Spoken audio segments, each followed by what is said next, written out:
आमच्याकडं सोलरचा फायदा असा झाला की आम्ही ऑलरेडी लाईट बिल खूप भरत होतो.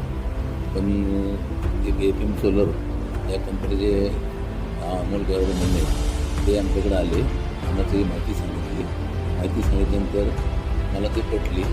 आम्ही सोलर पॅनल लावला. सोलर पॅनल लावताना आमचं रिसोर्ट असल्यामुळं मी माझ्या थोडं प्लॅनिंग केलं की आमच्या गेस्ट येतात, गेस्टच्या गाडीच्या पार्किंग व्हावं म्हणून पार्किंगच्या याच्यामध्ये आम्ही त्याप्रमाणे आम्ही सोलर पॅनलची अरेंजमेंट केली. ते आम्ही लावल्यानंतर आम्हाला 70% बेनिफिट, लाईटीचा बेनिफिट आम्हाला फायदा झाला. मला बिलमध्ये पण काही बिलमध्ये 70-80% बेनिफिट झाला. मग तोच झाला. म्हणजे लोकांना आम्हाला पहिला 2.5-3 लाख दिले, तो आता 60-70 हजार आला. एवढा फायदा म्हणजे एवढं फायदा झाला आमची लाईट. आणि तुम्ही काय सांगाल की बाहेरच्या लोकांना किंवा तुम्ही काय तुमचे गेस्ट आले किंवा त्यांना काय ऑफर करतात की सोलर पॅनलबद्दल काय? भरपूर मी त्यांना